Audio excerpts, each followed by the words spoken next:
and gentlemen, moving on to the third and final speech, and of course the best speech is the reason the name of the best man, Mr. Stephen White.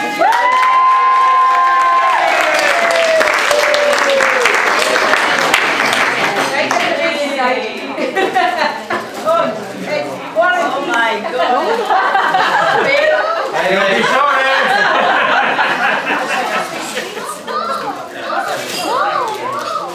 Here we go. It makes me a bit shaky and a bit nervous, but I was drunk till 4 o'clock this morning, so you excuse me. Okay, right. Thank you all very much for coming here today for this very special occasion. I'd like to take this opportunity to say what a fantastic day it's been. It's been a lovely ceremony, and I'd like to personally take this time to say, Donna, you look absolutely stunning, hen, and congratulations to both of you. I'd also like to say a big thank you to all the bridesmaids for today. I'm sure you all agree they all look marvellous and they've done a fantastic job. First and foremost, for those who don't yet know me, my name's Stephen and I drink 10-inch lager.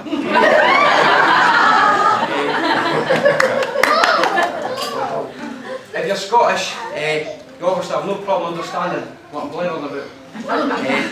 But if you're not, it may be a long and painful 10 minutes for you. So just nod your head and laugh at everyone else does. I'm sure I'll get through this just fine. Firstly, I'd like to ask a happy couple to take part in an age-old wedding tradition. If I can have Donna place both your hands on the table in front of you, palms down. Everybody between you and Barry, yeah? One on top of the other, palms down, yeah. Okay, Barry, could you also do the same on top of Donna's hands? Right, for the remainder of the speech, I'll have the pair of them just stay like that, and I'll explain the significance a little later on. Okay.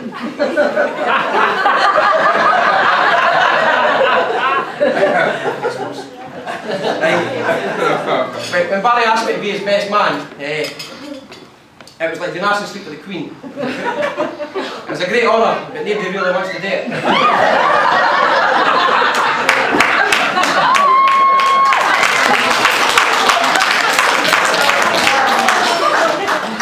Right, I'm honoured, and it's a great privilege to be Barry's best man.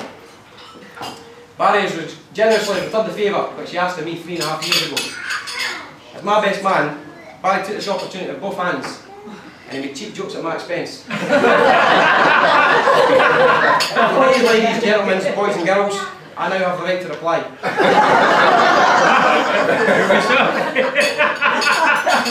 Right, I've never been a best man before, and I'm not renowned for my speech right.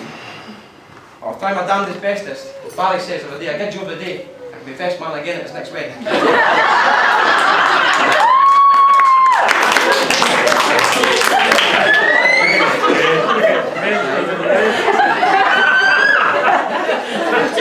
How do you feel now, Sean?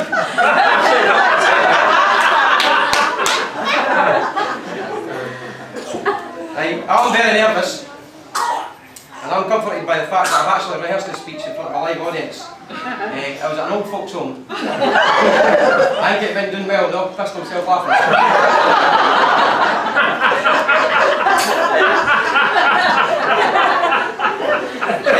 I suppose the first thing a best man should do is explain how he knows the groom. Well, as his brother, we first met a long time ago before either of us can even remember. As my best man, there's nothing that I wouldn't do for Barry, and there's nothing that Barry wouldn't do for me.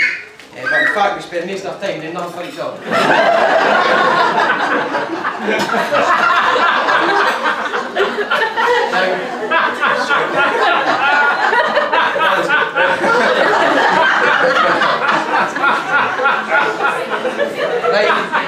Now, as I said, it is a great honour to be a best man, but the role comes the job of writing this speech.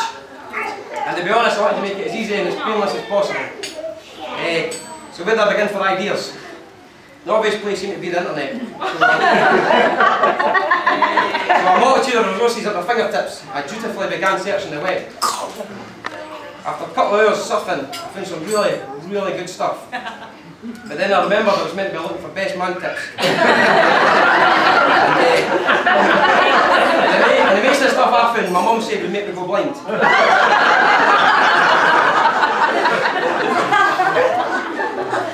I did actually find loads of ready prepared speeches. on the internet, but sadly none of them were about a couple named Barry and Donna. so it's due to me after all. Right. So before I begin Barry's character assassination, thought I better get some clothes for his other half. Unfortunately, I only did this 5 minutes ago, and Donna briefed me up on my do's and don'ts. She says, didn't mention any ex-girlfriends. I've got to bin that one. She says, didn't swear. I've bin that one too. She says, no risky jokes. I've bin that one along. No lies. I'm going to go. And I've got to tell positive stories about Barry. And that takes away both for them. As I said, traditionally, part of the best man speech is spent assassinating the groom. But I'll be completely honest, by disclosing everything about Barry, I'd only be incriminating myself. Not going to happen. I bought a book about being the best man. It told me I couldn't talk about sex, drugs or violence. So unfortunately that's also ruled out talking about stag do.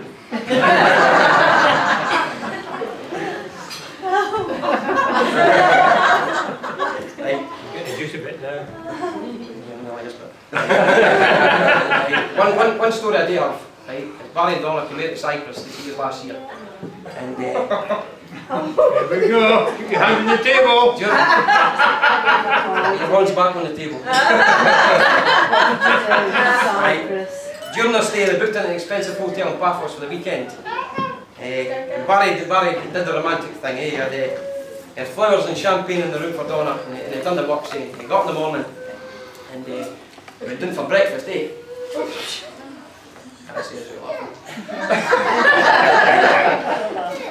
it clean. Barry went down for breakfast in the morning, and he ordered himself a full cake breakfast. And he said bacon and sausage, square sausage, tatty scone, breakfast, cereal, coffee, the works.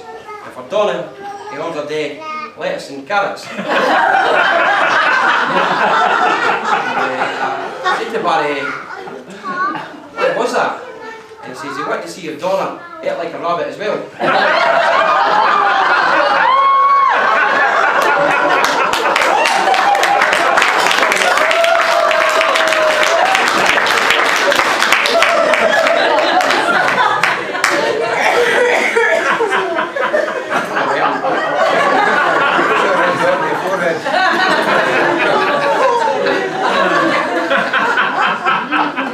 Right, Barry and Donna, they have put the heart and soul into this wedding, they really have. With hard work and determination, they've made this special day a perfect success in every way. Although Donna organised the whole thing herself, Barry did do this part. He quit smoking. Okay.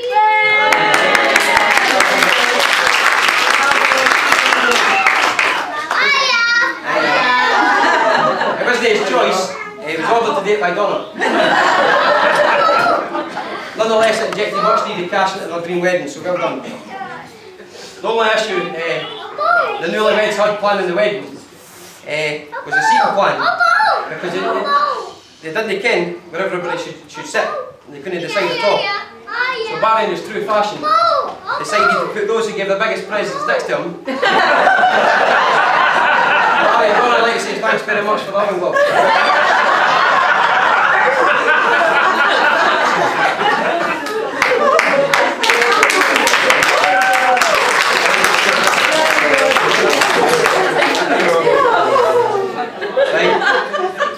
There's a lot of confusion as well over the honeymoon.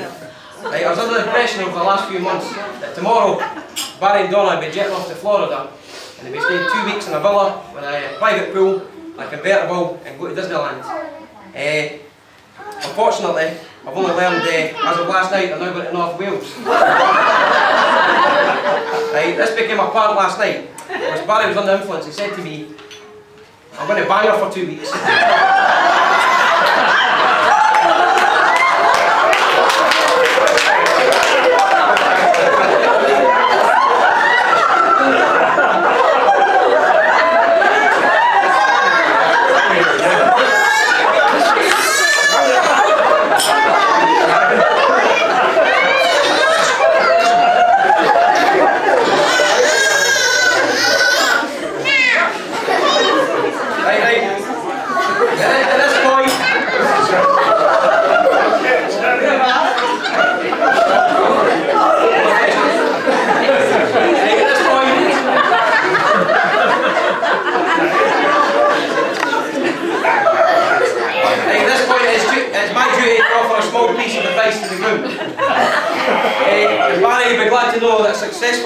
can be compared to football. Right, 1, ensure you're fully committed every week. 2, make sure you score every Saturday. 3, make sure you change ends at half time. 4, then you put your tackle on too hard to make it injured. And 5, no tackling from behind, especially on your wedding night. And always remember, when you're in the wrong, admit it. And when you're in the right, shut up. And never forget those 3 little words. You're right, love.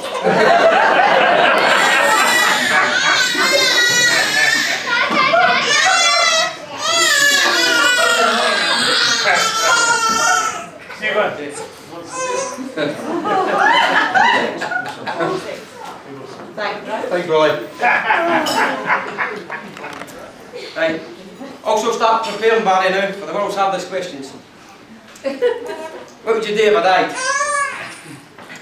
Do you think she's prettier than me? Do you love me? And what are you thinking? The problem is that any of these questions can explode into a major argument if not handled properly. The proper response is, I'm sorry I've been offensive here. I was just reflecting on what a warm, wonderful, caring, thoughtful, intelligent, beautiful woman you are and what a lucky guy I am to have you. It is customary for the best man to also give some words of wisdom to the groom before he starts his painful and distraught life which lies before him. Barry, set the ground rules and establish you as boss.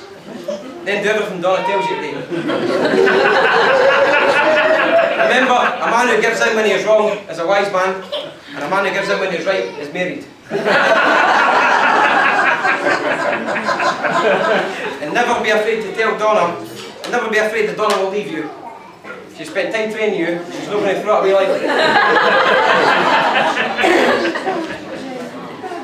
And the key to a good marriage is go for dinner twice a week. And Barry, if you go for dinner on a Tuesday, and Donna, you go to right, bear with me with this, and I've got a couple of messages to read out from the guests, so just hold on 2 seconds.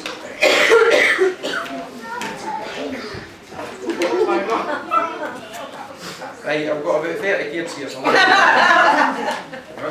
pick 2 or 3. Okay, I'll pick one. You pick one. Alright, pick a card. Pick a card. There you go.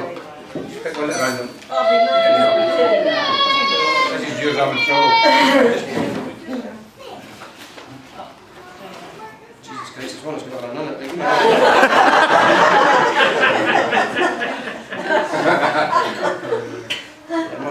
Right, best wishes to Donna, Marie and Barry from Margaret. Okay.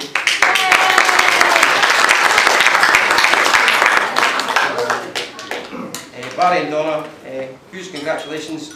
Hope you have a fantastic day and a wonderful life together. Much love. Dane, Jane and Tom. Cheers. Sorry, Dave, Jane and Tom. Sorry we can't be there. Here's some cash to help you on your way. Oh.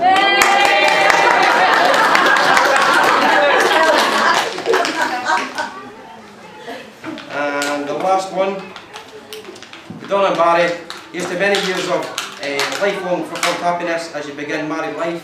Together may this be blessed every step of the way and each new venture be exciting. Wishing you both loving and eternal happiness.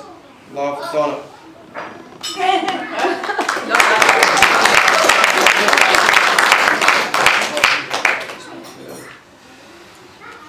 Right, now ladies and gentlemen, some of you might be wondering, when I begin this speech I asked Barry to place his hands at the top of Donna's. I'll tell you now. Barry, it's my final role. It's my great pleasure that I've been able to give you the last 10 minutes in which you have a upper hand on Donna.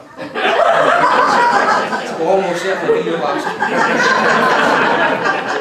Ladies and gentlemen, could you please raise your glass to the most important people in the room? The bar staff.